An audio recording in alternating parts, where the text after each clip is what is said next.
In many ways, the Skypia arc has subtly foreshadowed the greater story of One Piece, from Luffy embodying the sun god Nika to the power of the ancient weapons. But one of the more interesting ways is how Eneru and his priest parallel with Imu and the Five Elders. From both Eneru and Imu ruling over their respective worlds as godlike figures to them wanting to destroy those said worlds and ascend to a higher location, the moon for Eneru and Marie Joie for Imu. From this parallel is where we might find who currently in the story may be the next victims of Imu, following King Cobra's and Dr. Vegapunk's demise. You see, during the middle of Skypia, a war took place between several factions fighting in the upper yard. God's army led by Eneru, the Shandians led by Wiper, the Skypians through Gonfall, and the Straw Hat Pirates. With Eneru seemingly for his own amusement made a game of the situation by predicting only 5 would survive the war, including himself. But the real reason is that he wanted to offer these survivors, whether they fought for or against him, a chance to ascend to the moon and leave Skypia behind to the fate he had planned for it, leading to the final moments where 5 stood before Eneru at the war's end: Gonfall, Robin, Zoro, Wiper, and Nami, one more than Eneru had predicted. And here, Eneru would offer them to fight amongst each other to see who would be last eliminated from his game. However, 4 of the 5 mutually agreed that it would be Eneru himself to be eliminated, raising their weapons against him in defiance, with each of the 4 showing they had no intention to ascend to the moon, and because of this, one by one, each had been defeated by Eneru. First, the old king of Skypia Gonfall, then the scholar Nico Robin, then the swordsman Roanoa Zoro, and finally the Shandian rebel Wiper, with Nami being the only one to seemingly take Eneru on his offer, and then leave to the arc Maxim where he would begin his plan. But how would any of this relate to Imu in the current storyline of One Piece? Well, by placing Imu in Eneru's spot and looking for the characters that may have been offered a chance to ascend to Marie Joie but instead refused, with them also raising themselves in defiance toward Imu and the world government, we can see how the end of Eneru's game and the order he eliminated the contestants parallel with those who have fallen to Imu and those who might fall to them in the future. But while all this might be a stretch to say, as we look at how these characters parallel with each other, it might be more than just mere speculation. So let's see who may be Imu's next victims. First was Gonfall, the former god of Skypia that was dethroned by Eneru, who he parallels with is Nefertari Cobra, former king of Alabasta. You see, both of them were noble rulers who tried to diplomatically solve the problems that plagued their countries, with both their efforts being foiled by a Logia devil fruit user, Eneru in Gonfall's case and Crocodile in Cobra's. But this would be solved by the Straw Hats saving them and their countries in their time of need, with both rulers returning to power and peacefully leading their countries after. And just as Gonfall aimed his lance at Eneru after denying the chance to ascend with him, the Nefertari family did the same, with Nefertari D. Lily defying Imu with her act that led to the release of the poneglyphs during the Void Century, and choosing not to join the Celestial Dragons in Marie Joie. Cobra would complete this act of defiance 800 years later by sacrificing his life to allow Sabo to escape Imu's wrath, and thus becoming the first victim of Imu just as Gonfall was to Eneru.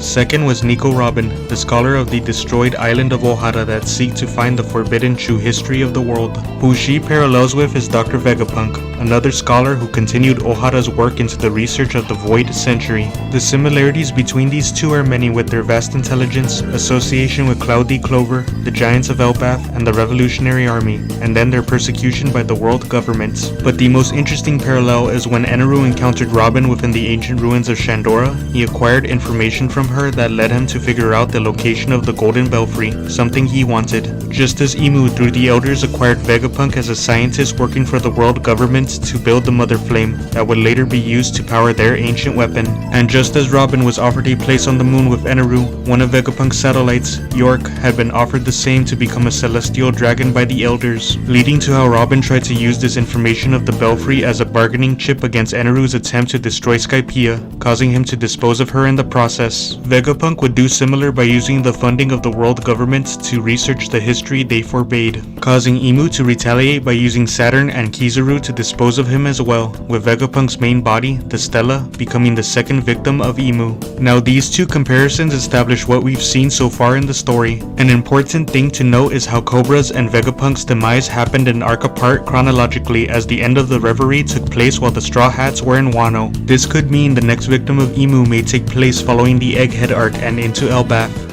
Third is Roanoa Zoro, the swordsman of the Straw Hat Pirates, who he parallels with his Emperor Red Hair Shanks. While the similarities between these two may seem surface level, with both being swordsmen that are rival to Mihawk and having a scar on their left eye, the deeper connection is through their self-sacrifice for others, as Shanks has done for Luffy's sake by placing his bet on the future generation, and Zoro has done for his captain and crew in Thriller Bark and Onigashima. But continuing the trend where Zoro was offered an ascension to the moon with Eneru, Shanks may have an interesting association with the celestial dragons that might indicate he descends from them, given his similar appearance to Figurlin Garling and how he interestingly has the respect of former Fleet Admiral Sengoku and the 5 elders themselves. But how will this lead to Shanks being Imu's third victim? Well, as the Straw Hats head deeper into Elbaf, the same land the Red Hair Pirates had defended as potentially part of their territory, this may put Shanks back into the forefront of the story. If Imu decides to retaliate for the Egghead incident on the Straw Hats and also due to harboring Lilith, the Vegapunk who escaped with them, they may do so by sending out the God's Knights to complete the job, with this leading to a confrontation with their leader and Shanks, as this may allow the Straw Hats to get away to Lodestar Island, and with Shanks once again sacrificing himself for the sake of Luffy, leading to Shanks potentially being the third victim of Imu.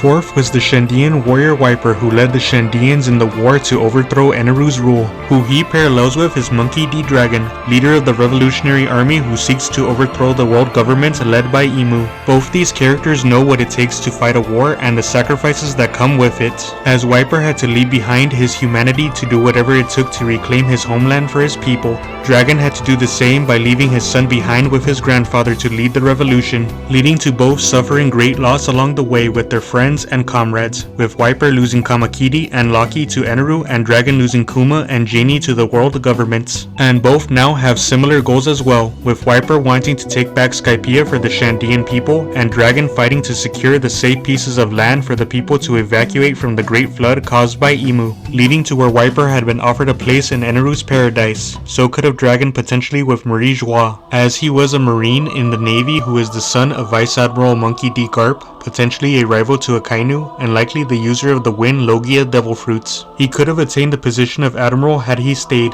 being the bodyguard of the Celestial Dragons above the Red Line along with the other Admirals. And how Dragon will finally come into confrontation with Imu will likely be in the arc after Elbaf, when we see his plan come together and the revolutionaries make their greatest stand against the world government. As Dragon now knows of Imu's existence, he'll probably go after them directly, with him confronting Fleet Admiral Sakazuki along the way. If this happens, it's very likely he'll lose this fight to even Imu themselves, and it'll be his son Luffy to finish what he started, leading to him becoming the 4th victim of Imu.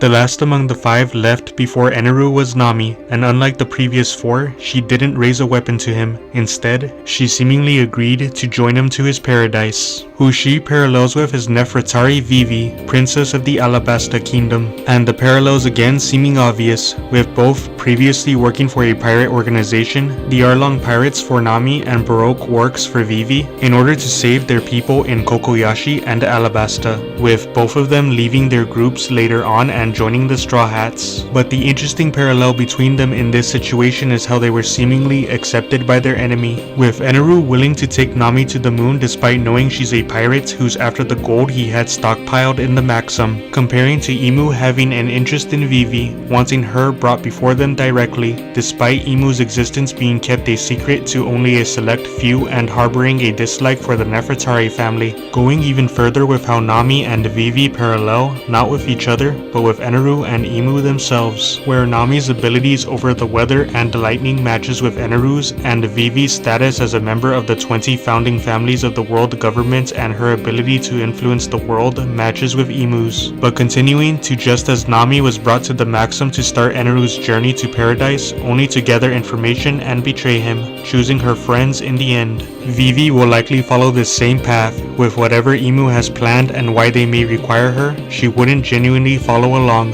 choosing her friends, her people, and the world. But the last way Vivi and Nami may parallel is just as Nami witnessed Eneru's battle with Luffy, Vivi may also witness a great battle in Marie Joie.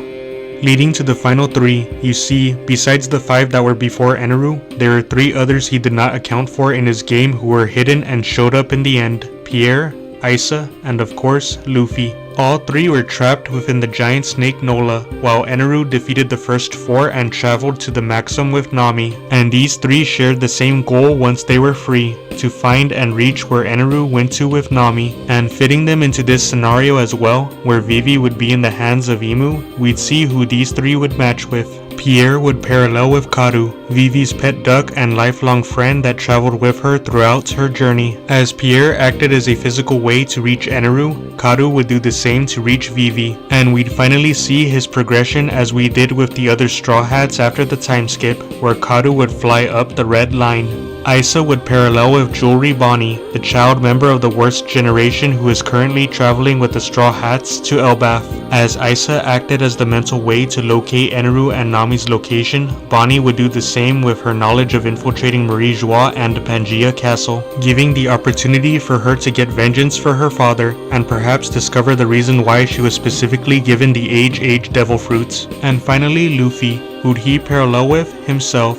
Or maybe who'd he represent to Imu, the first pirate Joy Boy and the sun god Nika, with Luffy's power that was able to negate and counter Eneru's seemingly unstoppable ability. The same could happen against Imu's potential power, but that's a theory for another day. And to conclude, while all this may still be a stretch, it's one with potential on the next victims of Imu. Drop your own thoughts in the comments, follow for more, and thank you for watching.